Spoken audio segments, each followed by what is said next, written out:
So I listened to the album the other day, and I think it's wonderful, by the way. Burning Rope, thank the you. new album. I think it's marvellous.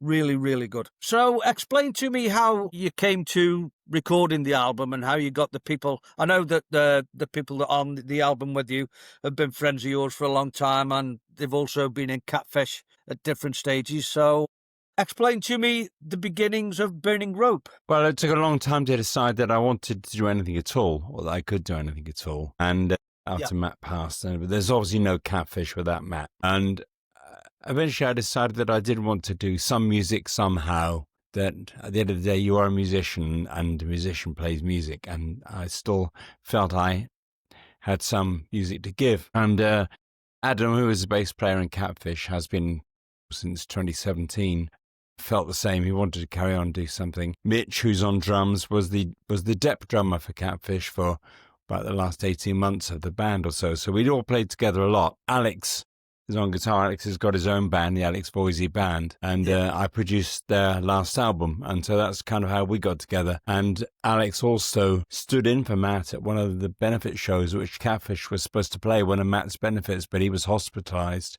And Alex learnt half an hour of the Catfish set, and we played. And so there was only one real decision there, and that was not a decision at all. It was to ask Alex if he'd want to join us to play, which he did. And so we had 2 rehearsals and did our first show in April. Well, we came to see you at Jojo Jim's, didn't we? And I thought that went very well, you know, considering it's a new band. Even though you know these people, you've got to... don't know how it's going to gel as a band until you actually work live, I don't suppose. Yeah, I think that's the thing. I mean, obviously, Catfish had a certain reputation, and God bless some of the venues, and Upton and Colne, who booked this new band without us having played a note. So I guess there was some sort of reputation, and they thought, well, these guys were good, we'll take a chance. I mean, that gets you your first gig somewhere, but you've got to be good when you get there and get the second one. And to us, it's all about playing live, really. We are a live band, and it's always been about playing in front of people, getting that interaction with an audience and a mood in a room. So that's always been very important to us. When I was listening to the album, it seemed as though there's still elements of Catfish there, obviously, because of you and the other guys. But I think this album's slightly it's slightly moved from the blues rock kind of thing of Catfish. It's you still do the blues rock thing, but I think that the tone of the songs is a little bit more mellow. Would you agree? I would, but then if you look at the Catfish catalogue, that was my songs. Matt was the heavy songwriter, and so my songs were always a bit of a contrast to his. So I guess that's inevitable, really. Although we've tried to keep it heavy where we can, and Adam certainly is always in favour of that. But yeah, it spans a very different field. There's a different guitarist with an entirely different tone and approach and feel. The songs are mine. So far, there's one song on the album that all 4 of us wrote in the studio, and that is a plan going forward. That will be a lot more co-writing as we go ahead. These were largely or songs of mine that I had or were new that I'd written since Catfish came off the road. So I guess it was based on what I'd been doing, but I think that'll change as we go on. It'll become a much more broader musical spectrum, I think. So you fully expect this Burning Rope to evolve even better and stronger as a band? This is not just a one album band or anything like that. You see this progressing over time? Yeah, I mean, the debut album, it seems funny after all these years to be having a debut album, but then here we are. We've already got 5 tracks demoed for a next release, which will either be an EP some next year or an album if we just put a few more songs together. And there's some big co-writes on that. So it will evolve, I'm sure, as a band should evolve. And it should become less about me as it goes on and more about the other 3 as well. I just had to get us started with a big pile of songs that I had, and that's what we needed. And so I think that will change. Yeah, you got these songs together just to basically start the ball rolling and get people into it. Yeah, pretty much, yeah. Well, it was the one I don't suppose surprised should be the right phrase. The Elton John and Bernie Taupin song. How did you come to choose that one? Well, I'm a huge Elton John fan, particularly of that string of albums from 1970 to 76. Just incredible songwriting and production from Gus Dudgeon on them as well. He's always been a big influence, and I used to get told off, oh, well, there's too much Elton in that, and, change a few chords. But, and it was a song I'd always wanted to do, and I played it to the guys, and they really liked it. Of course, they had never heard the song before. It wasn't, I mean, it's a deep cut of an Elton track anyway. 1972 or 3 on the Don't Shoot Me, I'm only the piano player album. Yeah. So it's a deep cut anyway, which he very seldom did live, although I think he did bring it out on that last Farewell Yellow Brick Road tour occasionally. But he hardly did it either. And it's got a bluesy song, really. It's all based around a blues scale. And it just seemed to suit something we were looking for. A slow song that isn't necessarily quiet, but has drama driving it forward, and it just seemed to suit. So I've always wanted to do it, and the other guys leapt at it, so yeah, and it went. I must admit, the early 70s stuff of Elton John I thought was superb. Really superb. Yeah, I think he's influenced a hell of a lot of people, even if they don't realise it. Sure. Yeah. Yeah. Yes. So did it become, with knowing the guys, did it make it easier to record the album, that you'd known each other before, or did it sort of kind of feel this is something new? Did it make it easier with you because you played with Alex before and Mitch, or was it slightly awkward in certain parts? No, there was never any awkwardness. So I say we just had 2 rehearsals and then did the first gig. Everybody in the band is a quick learner. In fact, everybody in the band is a quicker learner than me, to be honest. I had the advantage of knowing these songs that I'd written, but they're also all full of arrangement ideas as well, which really helped. The actual basic tracks for the album were recorded in 2 days in the studio, and then we more overdubs and vocals here in my studio afterwards. But the basic live tracks were all done in 2 days with very little fiddling about with. It really was live on the floor, and then, as I say, finishing it off here. It's yeah, and bringing Chloe Josephine in as well on backing vocals, I think, was just a masterstroke. Well, she did an incredible job on the Catfish album, Time to Fly, that we put together of the music we had of Matt's after he passed. And again, it was a no-brainer really to ask Chloe to come and do that for us, and she's great.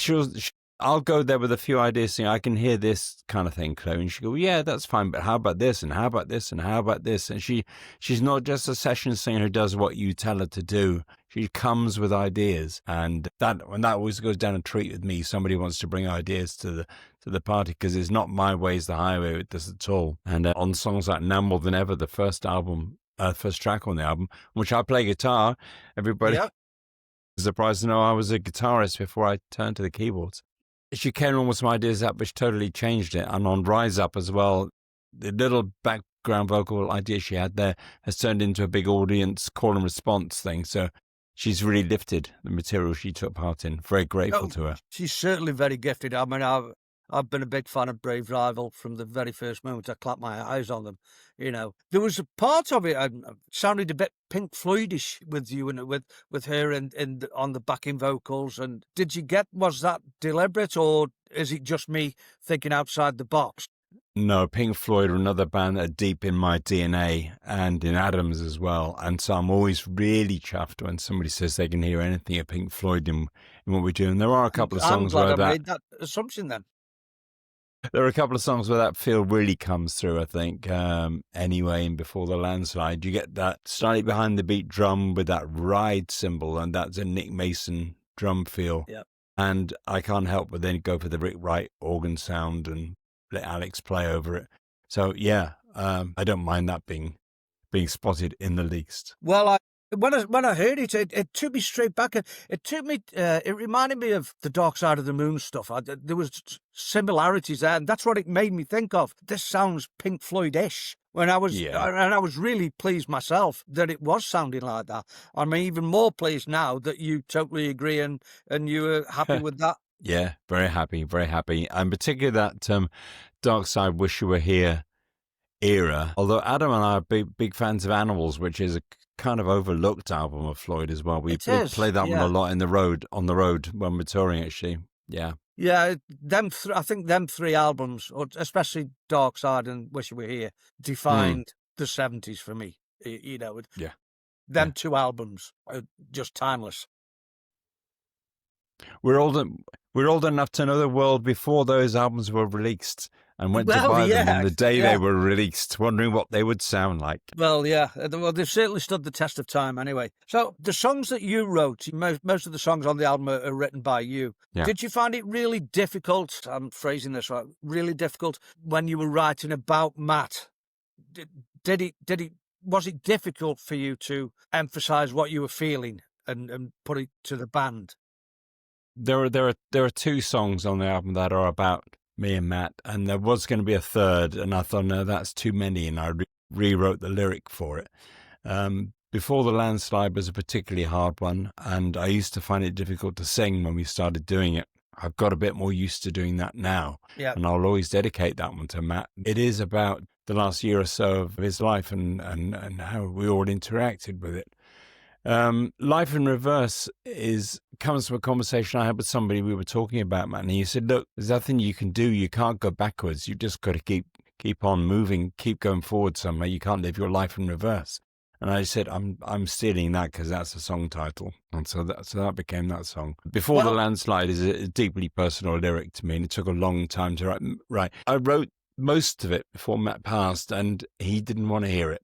Because I think he knew it was Yeah. Well, to be able to actually just write this stuff, I can't imagine how difficult that would be. But when that person said to you, you can't live your life in reverse, just a simple line becomes the title of a song. You would never have It does. I mean, no, I wouldn't. And of course, you get that little moment of inspiration, and it's like they used to say, it's 10% inspiration, 90% perspiration. You get that idea that starts you off, and then you really have to work hard at turning it into something after that. It doesn't all fall out of the trees, fully formed.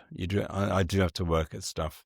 The lyric for Before the Landslide took a long time to write, and was rewritten several times. Yeah, but I knew the mood I wanted with that one. That was definitely that Pink Floyd mood. Yeah, for sure. So when you were approaching these songs, do you write the lyrics first or the music first or vice versa, or does it change with each song? A couple of times the lyric comes first. Like there's a Catfish song called Ghosts, which I sat on the train going to London from here in Sussex. And by the time I got to London, I'd written the entire lyric and I never changed a word of it.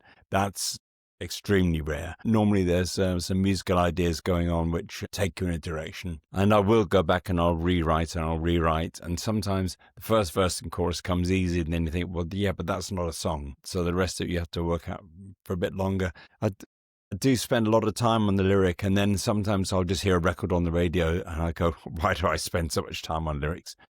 But just occasionally somebody will come up to you at a gig and they'll say, I really love the words to that song. And that's when you really hit home with it, because people hear the melody, but they can be harder to hear the words, especially live. And you really, really hit home with them when the words mean something to people. Absolutely. I mean, it gets to that when, as you probably know as well, you've done writing.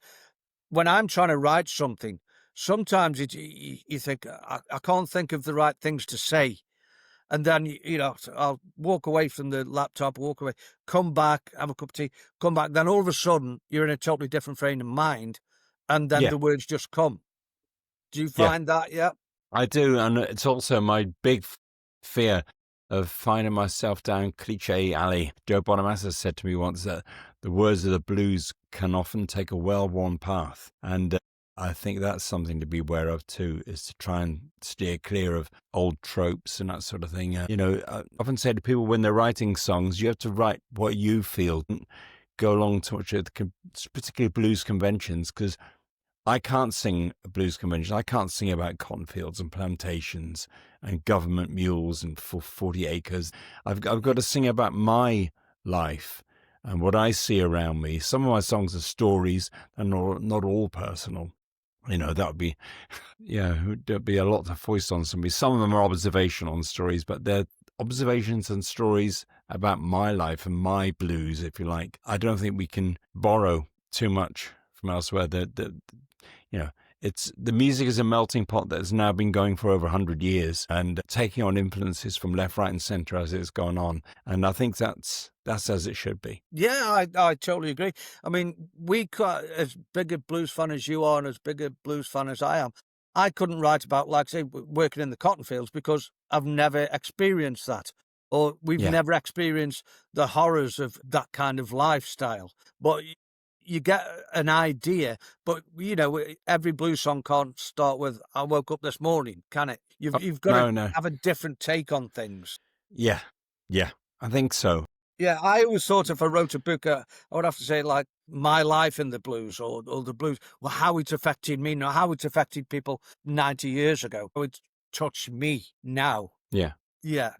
My life in the blues, not Son House's life in the blues. Because I've No, not been but there. that doesn't stop me loving those records. Oh, and no, loving no. that music. It's part of it. It doesn't, because moving on from Son House and those guys into Led Zeppelin and Little Feat, which was where I came in really in the early 70s, those two bands in particular. And then you think, well, where did they get that from? What influences driven them to this? And then you go back and you find that stuff. And of course, nowadays, if you're starting out, the journey back is over 100 years. It's no longer just 20 odd years or whatever it was. It's further back to the original source. And along the way, all these other influences have come in too, like New Orleans funk or soul and rock and all these things. And they're all, to me, they're all part of it, really. Yeah, I think Buddy Guy said it best. Blues is a gumbo. It's just everything. Yeah. Thrown it, because you get elements of country blues and country music as big a part of it as anything else because of it. Sure. People have around the same time and the same ilk and the same problems. So and I think out of that grew what people now call Americana. It's country music and blues music. Yeah, but I also think country and folk music have also got kind of what I'm talking about going on. They have an authenticity in the words that people relate to, the stories, and it feels like an authentic music for me. It's something you can relate to. It may not be your struggle, but you can listen to it, but you can write about your struggle. Everybody's got one, It's interesting now. I'm writing a lot of songs, I suppose, being later in life and hardships that have fallen you by that way. I'm not writing too many young romantic love songs because that's not my daily experience anymore. If I go back and listen to some of the songs I wrote in the 80s, I sit and listen to them and go, I don't think I could write that now. And probably neither should you be able to, because you're documenting, you're writing about your life, things you've seen, the things you've experienced. Yeah, so you're writing about how things have directly affected you. In the 1980s, the world isn't the same now as it was in the 90s or the 1970s as I was growing. That world doesn't exist anymore, unfortunately. Yeah. I don't know. You can compare some of what's going on now to the 1970s. I remember being part of what I thought was the final struggle against the National Front and with the anti-apartheid movement, Rock Against Racism. I thought, right, we've won that. Now I wonder whether we did or we didn't. But so I think it wasn't all great then. No, it wasn't. I mean, yeah. I was sort of generalising. I know things because I'm old enough to remember the National Front and things like that. And then I grew up and got heavily involved in the CND movement, and nowadays everybody would know you're in the C. I'm thinking, well, if I was doing now what I did then, would people be targeting me? Maybe it's just very frustrating that we still seem to be having to have that battle all these years on. It really does. Yeah, we've gone back. Yeah, we haven't moved on as much as we should have done. In some ways, yeah. So, do you have a favourite track on the album, Paul? That's like your favourite child, isn't it? I don't know. I do love doing Before the Landslide.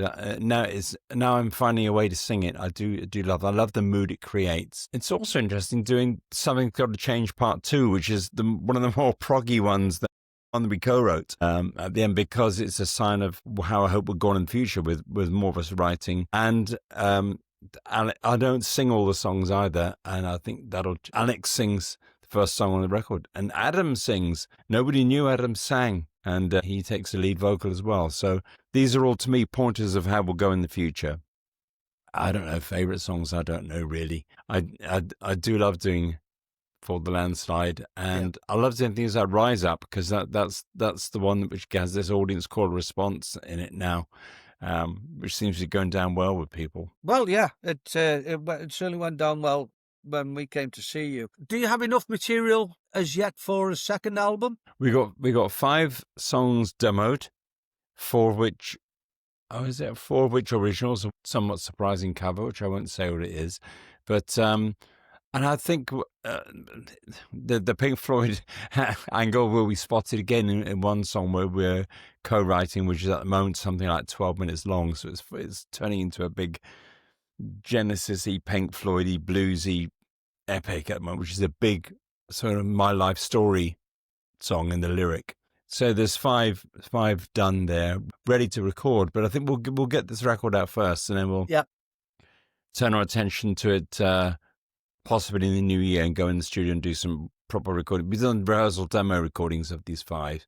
But yeah, we won't hang about. I think with this band, we plan to move quite quickly. And with 4 people writing and wanting to write in the band, I don't think we're going to be too stuck for material for too long. I think we just keep it moving. Yeah, I think it's great when the rest of the band can also chip in with songs and in the songwriting. I don't suppose if everybody was just looking to you, say, right, Paul, you've got to write a song, that's added pressure.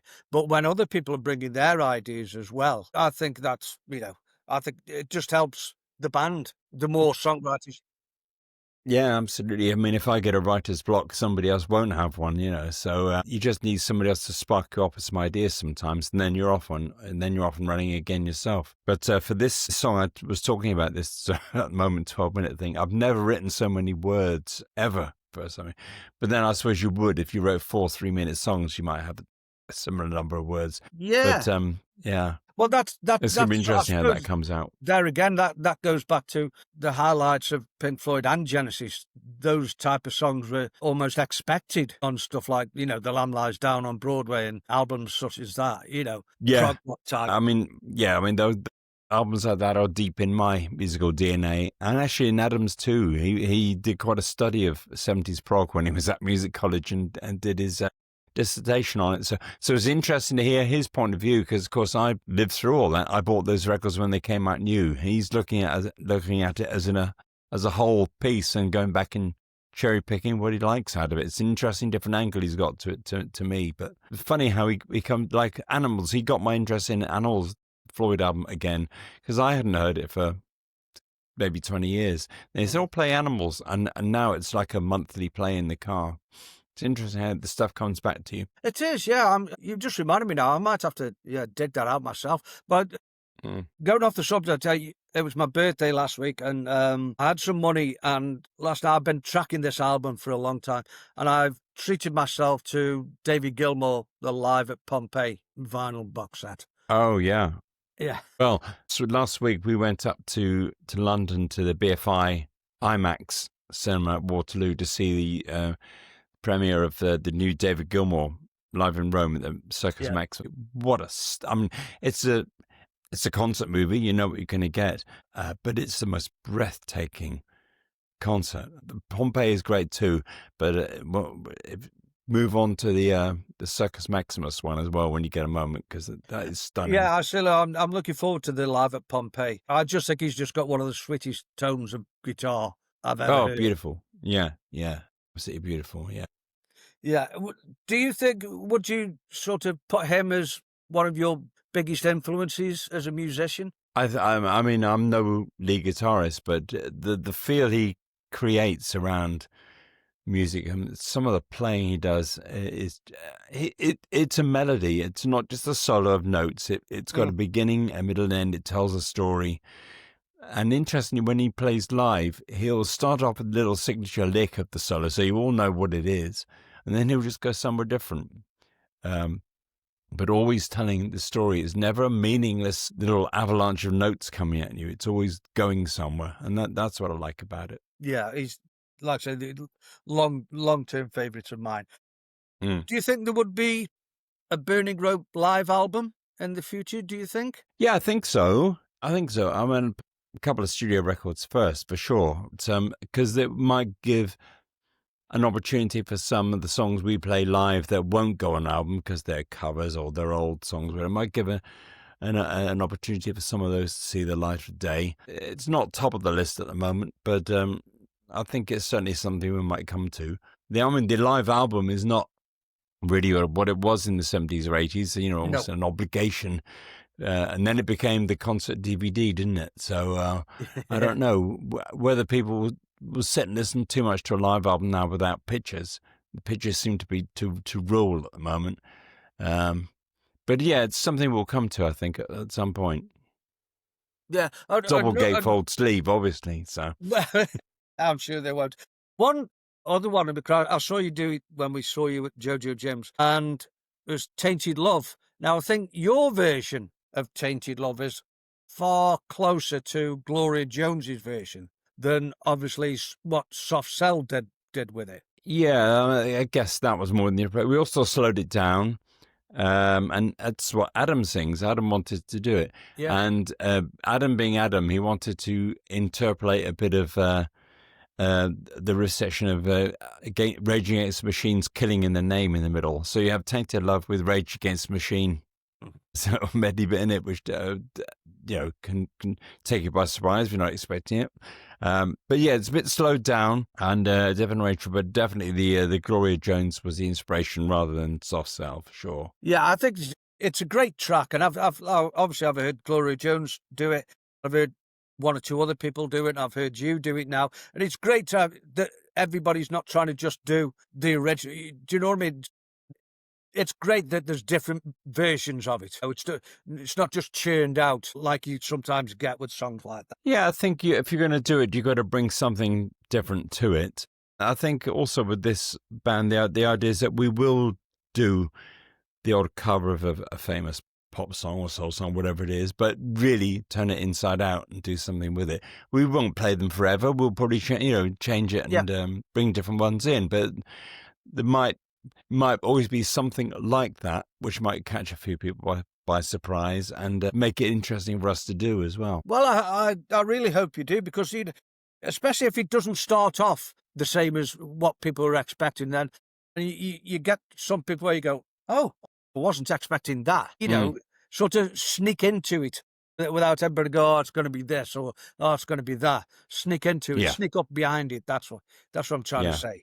Keeping it fresh. Yeah. And I think if you recognise it when it starts and you don't do anything different with it, the audience knows for the next 4 minutes exactly what's going to happen. So yeah, try and turn a few corners within it as well.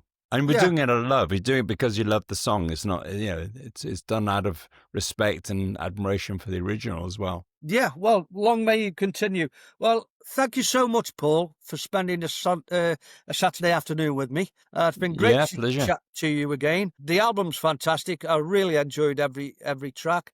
Good luck with that, and good luck with the album launch. I wish I could get down there, but it's a bit too far for us at the moment. We've got a lot of gigs coming up as well, but I'm sure it's going to be an absolute brilliant album launch. Thank you. I mean, we're going to move around the country as much as we can, and so we'll get to you if you can't get to us again soon. And give my best to Fiona, and I'll speak to you soon. Thank you very much, Paul. Bye then. Bye for now.